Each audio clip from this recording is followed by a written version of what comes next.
হে everyone, আমি রুদ্রাক্ষী। সবাই কেমন আছো? আশা করছি সবাই খুব ভালো আছো, সুস্থ আছো। আমিও ভালো আছি। তো গুড মর্নিং সবাইকে। সকাল সকাল আমার ব্লগে সবাইকে স্বাগত। তো সকালবেলাই আমার একটা পার্সেল এসছে, শাড়িটা। তো আমি এরকম শাড়ি নিতেই থাকি, মাসে 2-3টে করে। তো ওই শাড়িটা আমার খুবই পছন্দ হয়েছে, হাজবেন্ড দিয়েছে। তো ইচ্ছা আছে এটা কবে পরি দেখি, ইচ্ছা আছে বলেই তো থেমে গেলাম। যাই হোক, তো বর আজকে সেকেন্ড হাফে কাজে যাবে, সেই জন্য সকাল সকালও ভাবলো আজ সোমবার বাবার পুজো দেবো। তো সকালবেলাই ঘরটাকে ভালো মতন করে ঝাড় দিয়ে নিয়েছে। ঝাড় দেওয়ার পর ও ঘরটা মুছেও নিয়েছে।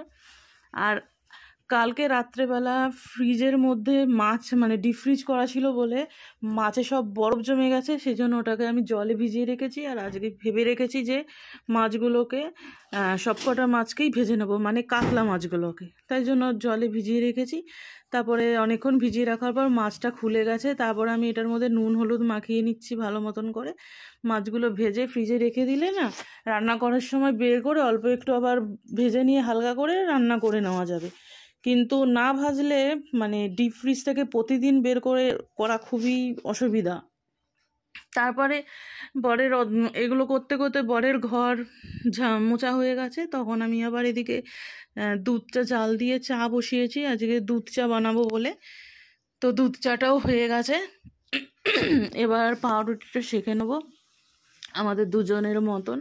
তো পাউরুটিটাও দেখো একদম সেঁকা কিন্তু হয়ে গেছে। এবার পাউরুটিটা জাস্ট চা দিয়ে খাবো দুজনে মিলে একসাথে গল্প করতে করতে।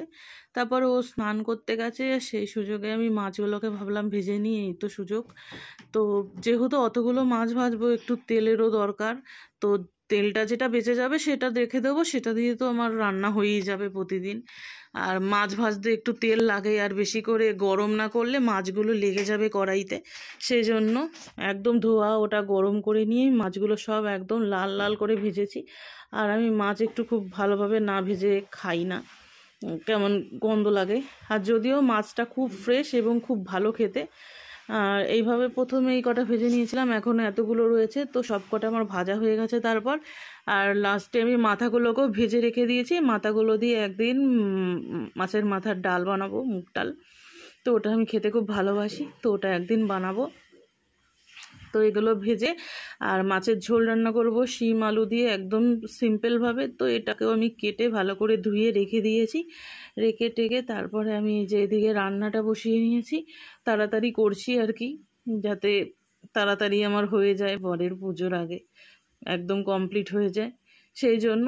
তো জিরে ফোড়ন দিয়ে দিয়েছি অল্প একটু তেলের মধ্যে। তারপরে শিম আলুটা দিয়ে ভালো মতন করে নাড়াচাড়া করে একটু ভেজে নিয়ে, আর নুন হলুদ দিয়ে দিয়েছিলাম এটার মধ্যেই। নুন হলুদ দিয়ে একটু ভেজে নিয়ে তার মধ্যে লঙ্কার গুঁড়ো, জিরের গুঁড়ো আর আদা বাটা দিয়েছি। দিয়ে আর একটু নাড়াচাড়া করে একটু কষিয়ে নেব। আর মশলা যাতে পুড়ে না যায় সামান্য একটু জল দিয়েছিলাম। জলটা দিয়ে এটাকে ভালো মতন করে কষিয়ে নেব, কিছুক্ষণ নাড়াচাড়া করে নিলাম। করে নিয়ে তারপরে জলটা দিয়েছি, সাথে সাথে জল দিলে পানসে হয়ে যাবে, তাই জন্য।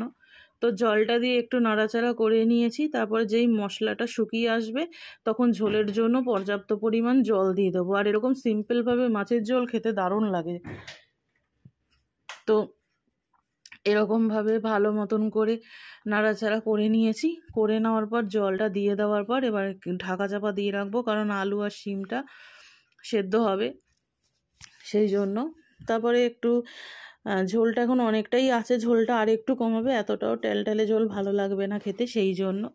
তো ঝোলটা একটু কমুক, আবারও ঢাকা দিয়ে রেখেছিলাম। তারপরে ঝোলটা অনেকটা কমে গেছে। এবার আলুটাও সেদ্ধ হয়ে গেছে, শিমও সেদ্ধ হয়ে গেছে। এবার মাছগুলো দিয়ে দেবো, আমাদের দুজনকার দুবেলার মাছ। মাছগুলো এবার দিয়ে আর একটু নাড়াচাড়া করে নেবো, দিয়ে নামিয়ে নেবো। ব্যাস একটু ফুটে গেলেই নামিয়ে নেবো। না কোনো গরম মশলা গুঁড়ো, না গোটা গরম মশলাটা কিছুই লাগে না। একদম সিম্পলভাবে এইভাবে আমার মা রান্না করতো, আর খেতে খুব ভালো হতো। তো এইভাবেই রান্না করলাম আজকে। রোজ রোজ তো রিচ করলে শরীর খারাপ হবে। তো ওটা হয়ে যাওয়ার পর ভাতও বসিয়ে দিয়েছি, একবেলার মতন। দুবেলার ভাত আলাদা আলাদা করে করি সেই জন্য।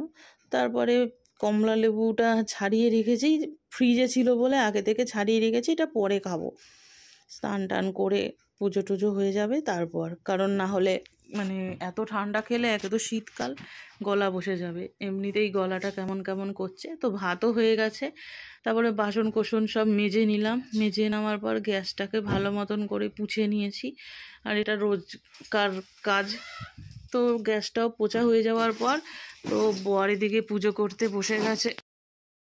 তো তারপরে দেখো এখানে রয়েছে কিন্তু নীলকণ্ঠ ফুলের 108টা নীলকণ্ঠ ফুলের মালা। এটা বাবা ভোলেনাথের গলায় পরানো হবে আজকে সোমবার, যেহেতু প্রত্যেক সোমবার করা হয় না, আজকে করলো বর, ইচ্ছে হলো দেওয়ার। আর একটা আকন্দ ফুলের মালাও দিয়েছে। আর আমার ঘরে মা দুর্গা আছে যেহেতু, সেই জন্য এখানে 108টা জবা ফুলের মালাও দেওয়া হয়েছে। আর দেখতে কত সুন্দর লাগছে না, বেশ মালাগুলো পরে মনে হচ্ছে যেন, মানে কি সুন্দর লাগছে, তোমরা দেখলেই বুঝতে পারবে। তো আমি তখন দেখছিলাম আর আমার খুব ভালো লাগছিল। আর আমার ঘরে যেহেতু তারা মা আছে, তো ওকেও নীলকণ্ঠের মালা আর জবার মালা দিয়েছে। আর তোমাদের তো আগের একটা ব্লগে আমি বলেও ছিলাম যে ওকে আমি আমার সন্তানের মতন দেখি। দেখি কেন বলছি, আমার সন্তানই আমার মেয়ে, তো ওকেও দিয়েছি। তো তারপরে বাবা আর পার্বতী মায়ের একটা ছবি আছে, সেটাতেও একটা ছোট মালা পরিয়ে দিয়েছে। আর বজরংবলীর ফটোটাতেও একটা মালা পরিয়ে দিয়েছে। আর লোকনাথ বাবা ছিল আমার মেন গেটে, তো ওটাতেও একটা মালা পরিয়ে দিয়েছে। ব্যাস, আমার এই কটাই ঠাকুর আছে। আর ছোট ছোট যে ঠাকুরগুলো আছে ওগুলোতে গাঁদা ফুল, গোটা গোটা গাঁদা ফুল দিয়েছে। যেমন গোমাতা আছে, গণেশ আছে, লক্ষ্মীনারায়ণ, রাধাকৃষ্ণ, গোপু বাবা, সবাইকে পরানো হয়ে গেছে, মানে ফুল দেওয়া হয়ে গেছে, পুজো করাও হয়ে গেছে। তারপরে আমিও স্নান করে ততক্ষণে চলেও এসেছি। এসে এবার আমি চুলটাকে ভালো করে আঁচড়ে নিয়ে তারপরে সিঁদুরটা পরে নিলাম। তারপর দুজনে মিলে খেতে বসে গেলাম।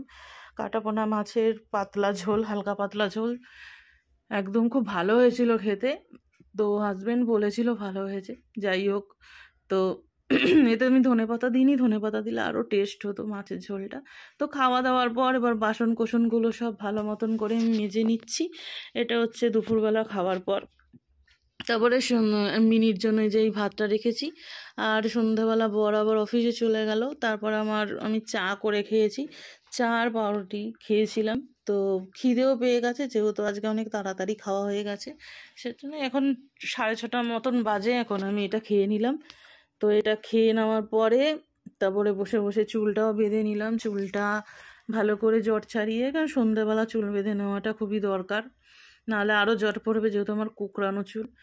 তারপরে চোখ দেখাচ্ছিলাম 2 দিন আগে, তো ওই শাড়িটা পরে গিয়েছিলাম, শাড়িটা যেভাবে পরেছিল ওরমভাবেই তো ভাঁজ করে নিলাম। এটা আমার অনেক স্মৃতি, আমার মায়ের দেওয়া প্রথম মানে জামাই ষষ্ঠীতে আমার মা দিয়েছিল এই শাড়িটা, আমার খুব পছন্দ। তো এখন 9টা 9:30 মতন বাজে, এখন আমি ভাত বসিয়েছি রাতের। ভাতটাও হয়ে গেছে, নামিয়ে নিয়ে এবার মাছের ঝোলটা যেটা আছে এবেলায় ওটা জাল দিয়ে নিচ্ছি কিছুক্ষণ। তো এটা জাল দিতে দিতে বড় এসে গেছে। তারপর আমরা দুজনে মিলে চলে গেছি মিনিকে খাবার দিতে। আর তোমরা কালকে আমার ব্লগে দেখেছো যে একটা ছোট্ট বাচ্চা বিড়াল এসেছে, কোথা থেকে জানি না। তো এসে জালনাতে এসে ডাকাডাকি করছিল। তো কালকে বর ওকে ঘরে নিয়ে এসেছিল। এখন আমাদের দুজনেরই না ওর প্রতি একটা মায়া এসে গেছে। ওকে একটুখানি দেখতে না পেলেই বেশ কেমন মনটা কেমন কেমন করে। পোষার খুবই ইচ্ছা, কিন্তু যেহেতু অ্যাপার্টমেন্টে থাকি এখানে অ্যালাউ করছে না, এই জন্য ওকে আমরা আমাদের বাড়ির পিছন দিকটাতে রেখেছি। ওখানে আমরা দুজনে গিয়ে ওকে খাবার দিই। আর ও আমার জালনার পিছনে চুপ করে বসে থাকে, আর আমার হাজবেন্ডকে দেখলেই ডাকাডাকি শুরু করে দেবে, যেন নিজের কাউকে দেখেছে। আর আমাদের খালি মনে হয় যেন ও আমাদের খুব কাছের কেউ একজন। ওকে আমরা সত্যিই খুব ভালোবেসে ফেলেছি। যাই হোক, ও খেতে খেতে এখানেই ব্লগটি শেষ করে দিলাম। ভালো থেকো, সুস্থ থেকো, আমার চ্যানেলের সাথে থেকো।